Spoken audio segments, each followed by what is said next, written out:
Welcome back, everybody. Derek Gunn, Barrett Brooks. I'm Rob Ellis. We're Sports Take, 3 hours of power, Monday through Friday, noon to 3 Eastern. Hanging out with you, talking some Eagles here. All right, guys. So timelines. Let me hit you with these. We talked about this a little bit last week, but it's right on us.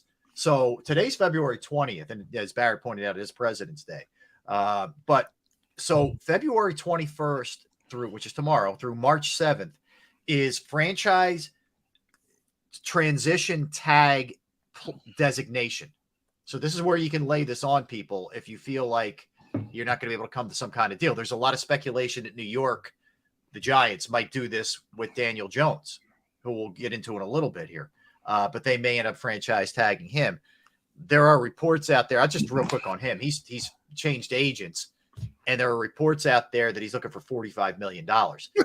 If they give Daniel Jones $45 million, they deserve whatever happens to him from there on. Give me a break. You know, right, exactly. Yes, like you're right. He had a nice little bounce back, but you know, calm down, dude. You know, this guy's not a $45 million guy, but let's hope they do it. Okay. Yeah. But the reason I bring it up is that starts tomorrow. The combine's February 28th, 8 days from now. Free agent negotiating windows, which is like we call the legal tampering period, that starts March 13th. And then March 15th is the new league year. And then the draft's April 27th. So everything is really close here in proximity. Like, we're getting really close. So decisions have to be made. When you have as many free agents as the Eagles have, there's a lot of stuff you got to sort out and figure out here. Absolutely. So are we seeing a Hurts deal come down in the next week or so, guys? I'm saying yes. I'm thinking yes, simply because it's not just signing him, but it's also knowing how much money they're going to be allocated to put in each position. Right. What direction, this team is going. I mean, it's basically based on your quarterback and how much money you're going to give to him. When you look at the franchise tags and what their values are, what their values will be on come this time. I think it's quarterbacks is 32.45. Right. Running backs is 10.10. Wide receivers 19.76. Tight ends 11,036,000. Wow. Offensive linemen 18.26. Defensive tackle 18.95. Defensive ends 19.74. Linebackers 20.95. Cornerbacks 18.16. Safeties 4.47. And special teamers are 5.40. By the way, who's franchise tagging a linebacker for over $20 million a year? There you go. Hassan Reddick should be making that. Yeah, I hear you. That's Hassan Reddick. That's specially made for a guy like Hassan Reddick or TJ Watt. Right. It's guys like that. It's not necessarily, but that's what a franchise tag is. You're taking the top five contracts. The top five contracts average. Yeah. That's what the franchise tag is. Yeah, and look, man, it's I don't foresee that being the way the Eagles go with Jalen. I mean, they don't have to do that. Actually, he's got another year left. I'm sorry. They don't have to franchise tag. But I don't think that even happens if we're in the same position a year from now, which I don't think. Can they franchise tag him? They don't have to. He's under a rookie deal. Yeah, I don't think you can. I don't think you can tell a guy. But I'm saying, could they franchise tag him just to show him a little respect because he's only slot to make $4 million next year. I'm not sure you can do that. I don't think you can do that. Yeah, because he's got one more real year left on the contract. You could do it with Daniel Jones because he's up. They didn't pick up his fifth-year option. Right. Jones was a first rounder, so we got the 4 years. But anyway, you do have to do it pretty quickly. I'm not saying it's got to be tomorrow, but when you have all these defensive and offensive players that are free agents, I mean, look, Bradbury, Gardner Johnson, Edwards, White, Cox, Hargrave, Epps, Quinn, Graham, Joseph, Sue. You know what I would do? The defensive side of the ball. You know what I would do? I'd franchise CJGJ. You do that. Oh, yeah. That's only 14.47 million.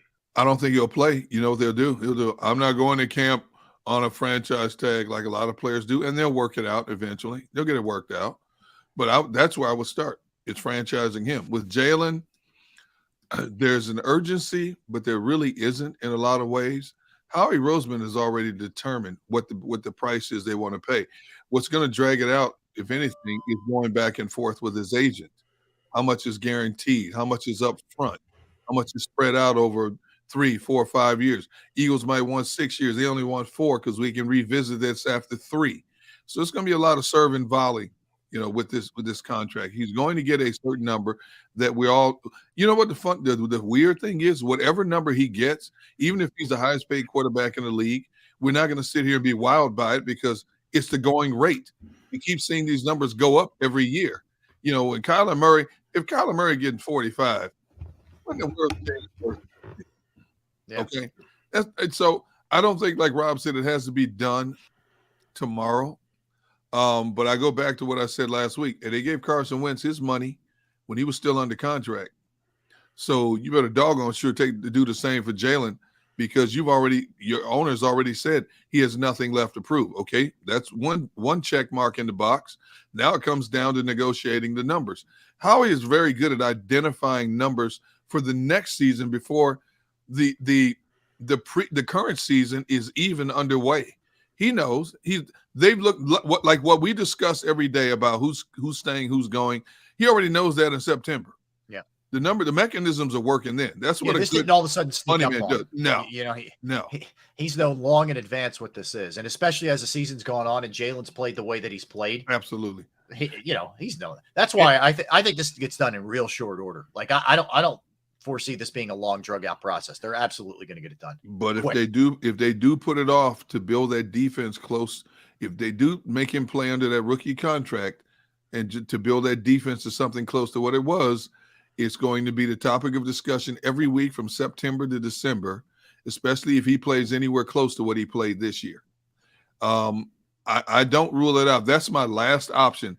The nth degree final thing that I could see happening is Howie allowing Jalen to go into that 2023 season under his rookie contract because he put so much money back into trying to replenish the cupboards for his defense. Yeah, I don't think that's going to happen, but there's like 2% of me that would say I'm not surprised it happened. No, I don't either. I mean, I'm just trying to think, when has that ever worked out well?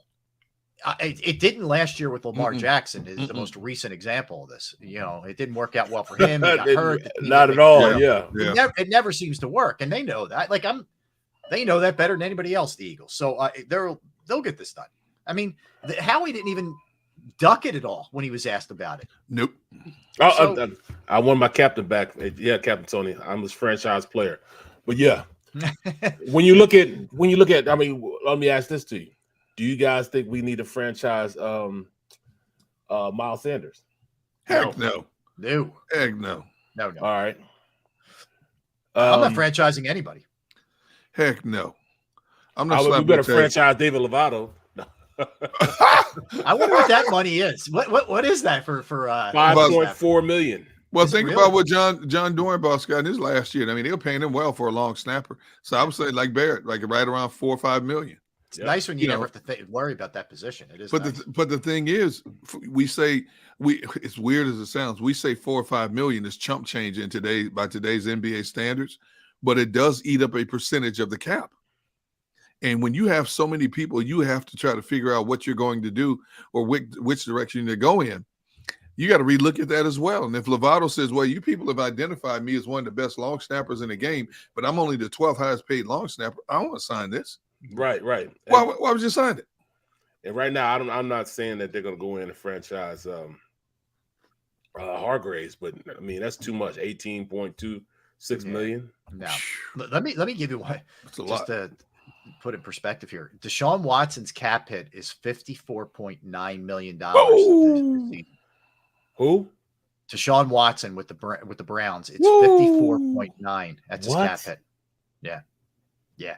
Woo! I mean, is that because it's guaranteed? Yeah. And they have to have all that money in escrow. They shorted it on the front end because they knew he was going to get suspended. Right. That's part of it. What a oof. I don't know how I don't know how you keep operating that way with that. And now look, Jalen's is probably not going to be that far off, but man, that limits what you can do. That's for sure. $54 million. We're talking Bear Brook neighborhood. Yeah, Whoa. Yep. Bruh. Yeah. That is Man. crazy. You know, just like, I mean, Isaac Seumalo. At the least that Isaac Seumalo is going to get is about $60 million, because look, Big V. Mm-hmm. Big V only started half the season. They got what, 48? And he got 50 over 5 years. Yeah, he's out of here. So Seumalo's going to get at least 60, 70. You know, so I mean, and somebody that played well, who's a Pro Bowl alternate also, and under the tutelage of the best offensive line coach in the league. Yeah. This comes down to Scotland getting people paid. Well, it comes down to, does Kelsey retire? If he doesn't, Juergens is your starting guard. Yeah. You know, because Seumalo is going to walk, you know, for sure. Right. All right, so let's do a little stay go on the defensive side of this thing. I'll just throw them at you. Tell me if you think they stay. Not that these guys aren't, you know, deserving, but whether or not you think they're going to stay or go, because almost every name I'm going to read off to you is a really good player. All right, so you tell me if you think they're going to stay or go. Bradbury, Derek, gone. Plain and simple, gone. Just too much of a cost for him and Slay. Too much of a cost. You're not going to put that kind of money investment into two cornerbacks. And like I said, I'll say it again. I said it last week. Now, the only way I could see Bradbury staying, which again is like less than 1% from what I'm being told, 1%, is if they traded Slay. And there is a possibility they could use Slay as trade bait as well. So that means you're down Slay and Bradbury. Right. So I would say right now, as we sit here today, Bradbury's gone. Gone. Okay. Yep. Barrett, you feel the same way? I do. Because he deserves the amount of money he's about to make in free agency. Mm-hmm. It's not like he was a slug. You know, he's probably our best corner to play this year. So when you think about it in that aspect, he's always ranked in the top as far as, pass defense. Yep. So, he's not going to get the money we see, what is it for the DBs? It's 18.6. Yeah. But he's going to be right around there. Right now, we got a bargain basement price of $10 million. Yeah. He's going to make at the very least 16 mil a year on a long-term deal. A year on a long. So we're talking about he's going to sign somewhere right around probably 70 million over 4 years, 5 years. Yeah. We built the lives like that? Nah, we ain't paying that much. No, okay. There's no way how he does. CJGJ, start with you on this one, Barrett. I think he will be around. I'm gonna say yes. They're gonna figure out a way to keep him around. He's that good of an impact player. We traded for him. Was it a 4th rounder for him? Yeah. We traded a 4th rounder for him. And I really think that he's only scratched the surface on how good he could be at safety position. We already know he can play slot, but he could be that Swiss Army knife for the defense, and he could play both during the same game. He could play the slot, and we saw what a great safety can do on a defense when we had Malcolm. So I think that they will pay him. They might pony up and pay him. And that's because, at this point, look on our roster. Right now we have Kayvon Wallace and Reed Blankenship's only 2 guys that are on the roster to play safety. Yeah, you're thin there. Yeah, that's fair. Derek, what do you think? They don't have any picks right now as we sit here in rounds 4, 5, and 6. You keep a CJ, that solves the problem. Now you got to develop somebody else, but who you getting? Because you have so many other needs with those first 4 picks. Top 94 picks. You may have 4 starters. You may have 4 starters coming out of this draft for the Eagles, to be honest with you. I think there's no question that CJ stays. He gives them, as Barrett said, he gives you everything you want in terms of not just playing the back end, but being able to come up. And he hits. He's not one of these safeties that just rolls the shoulder. He hits. It's a rarity is to have a safety that can cover that kind of ground like he can and hit on top of that. So I think he's a definite stay. It's going to cost him, but like I said, you got one of the best in the game, and Howie Roseman figuring this stuff out right now. Even as we speak, the wheels are spinning behind closed doors over at the NovaCare complex in terms of what they can do, what they want to do, and what they're going to be able to do with the number of players. CJ's at the top of that list of players that it's adamant that you keep him here. He's back, man. I mean, with the interception rate, with the way he can hit, with the flexibility that you can throw him at the slot spot too. He's too valuable, man. He's way too valuable. My only concern is, and it happens all the time, you know, Barrett ran down the numbers what an average player makes at each position. Somebody's going to be coming in out of the dark and offer money that you say, oh, what? Yeah. You know, and then the Eagles are going to have to try to counter. Yep. D-Gun. It always happens. D-Gun. Huh. They're not coming out of the dark. They're coming with flashlights on. And look, we want him now. They're not hiding anything. They're going to throw it out there, bro. And he's going to have a pick of just about wherever he wants to go. I mean, it's true. What's the other? If you look at the safeties that are going to be on the market this year, I think the top two safeties are probably CJ GJ and the Bates from Cincinnati. Mm-hmm. Those will probably be the top two safeties. Well, here's the only reason why I say that as of right now. The Bears have almost $95 million in cap space. The Falcons have $57 million. Excuse me. The Raiders have $48 million. The Giants have $47 million. The Texans have $37 million. So let's see. If I'm C.J. Gardner-Johnson, I wouldn't mind playing in a D'Amico Ryans defense. His pedigree speaks for itself. I wouldn't mind playing in a Wink Martindale defense. Yeah, I hear you. At all. Well, it's like Gunner. Gunner, get a drink, man. If you got to pop off for a minute, pop off. Go ahead. There you go. Oh, hold on. Now, see, here's the top free agent guys. Jesse Bates. Yep. He's number one. Jordan Poyer's number two. Jimmy Ward. Adrian Amos. Devin McCourty. A couple of those guys are up there, man. Right. Eric Rowe. Yeah. They're all up there. Yeah, all these guys are not up there. Bates or CJ GJ, but the others. Right. Yeah, so I mean he's up there with these top guys. I say the top two are Bates and Poyer. I don't see Jimmy Ward as one of the top guys, you know what I'm saying? Or Adrian Amos. I mean, that's your guy from Green Bay. You think he's one of the top safeties? Absolutely. Absolutely. No, over CJ GJ? No. You said one of the tops. I didn't say over him. Oh, okay. But when you say one of the tops, you need to put CJ in that financial category. That's what I'm saying. I'm not saying I would take Adrian. Like he's a top CJ. 5 guy. Yeah, it's a top. Absolutely. He's the top 5 guy. Yeah. So if I'm Adrian's representatives, if I'm CJ's representatives, I'm saying exactly what you said. Here's what the top 5 safeties in the game right now are getting. Mm-hmm. I just read you the numbers from over the cap of what the cap space looks like for 4 or 5 different teams.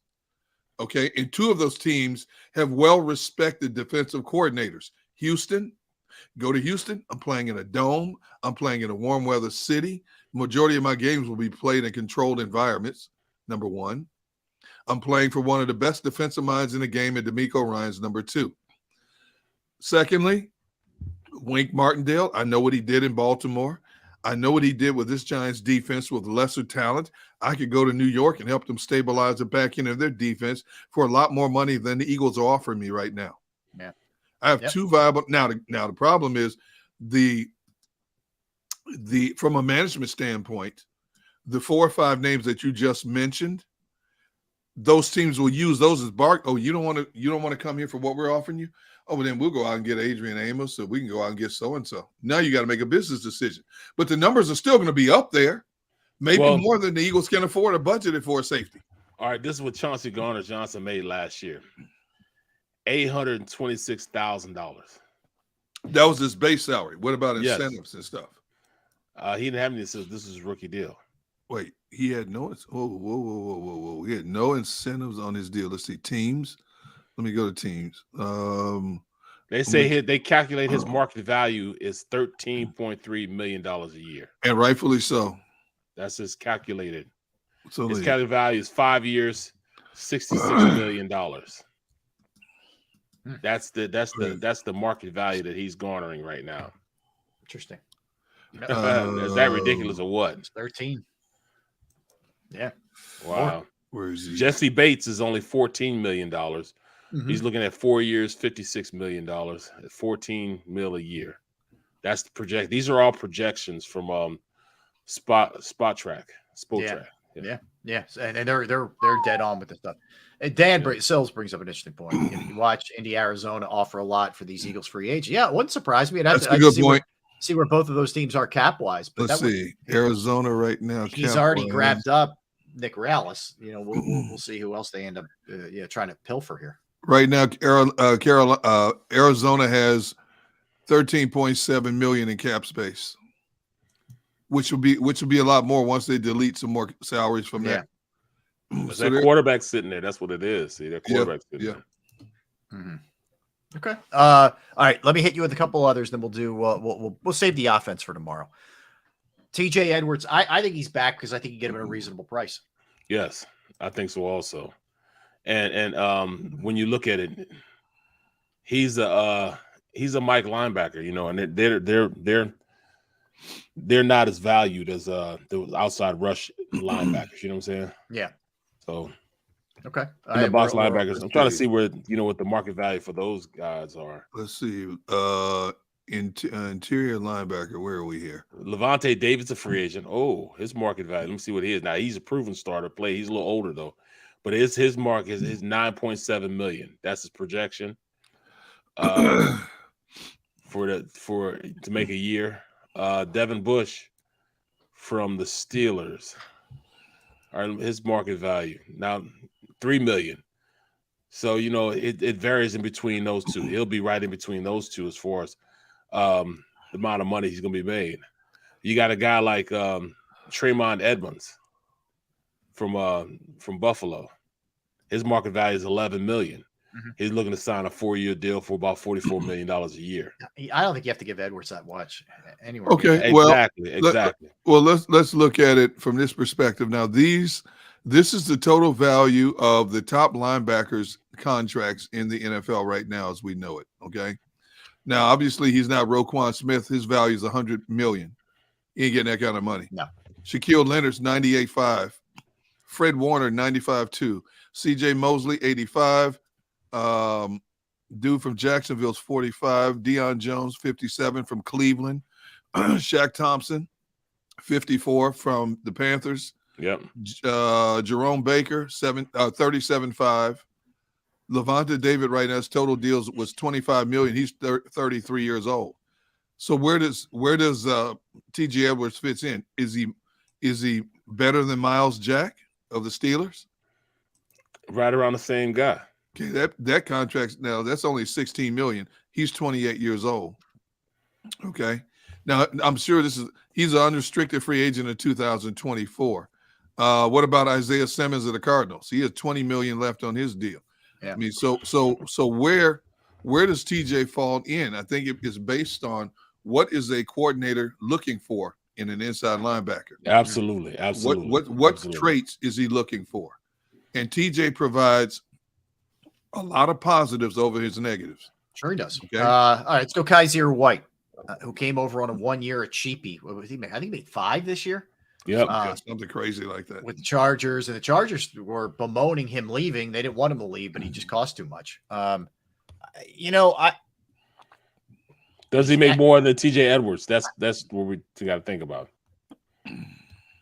I don't think he's back. I don't either. And he's a little undersized, worn down a little bit as the season went on. We already had that same guy in the building. Yeah, with the Kobe Dean.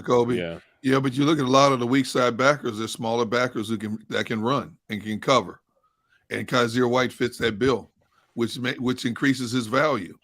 See, even though he played inconsistent, the best thing that happened for these Eagles free agents, they played for a defense that racked up these incredible numbers.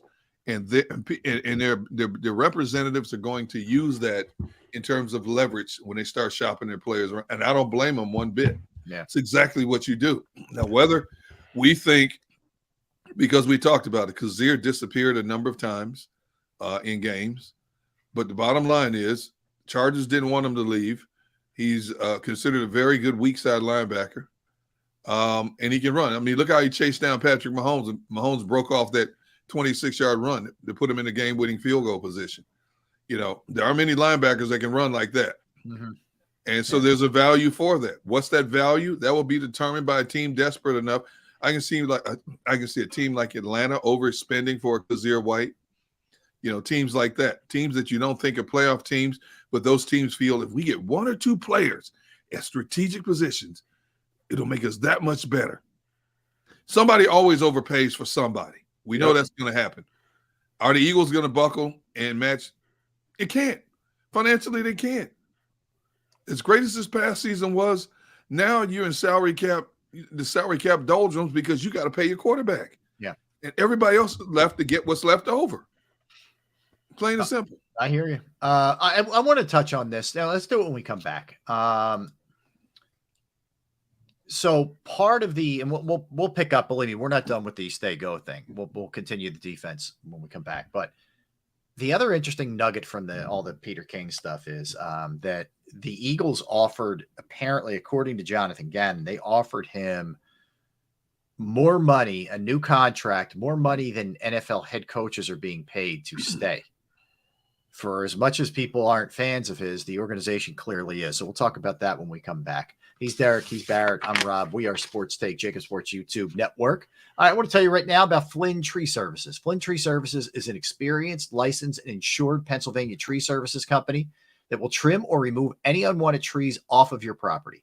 They offer cost-effective solutions to any tree problem that you may face. They are experts at trimming all types of trees, and they serve southeastern Pennsylvania, South Jersey, and northern Delaware. Flynn Tree Services specializes in tree removal, stump grinding, as well as tree pruning. Now, keep in mind, we're in that time of year right now where the weather can be, sketchy at times, sometimes nice. It's a good time to have your trees evaluated before the real heavy stuff hits. You don't want to have any of those kind of issues with branches or trees coming down. You go to their Facebook or Instagram page for more information or a sampling of their work. Give Flynn Tree Services a call at 610-850-2848, 610-850-2848, or online at flynntreeservices.com. That's flynntreeservices.com.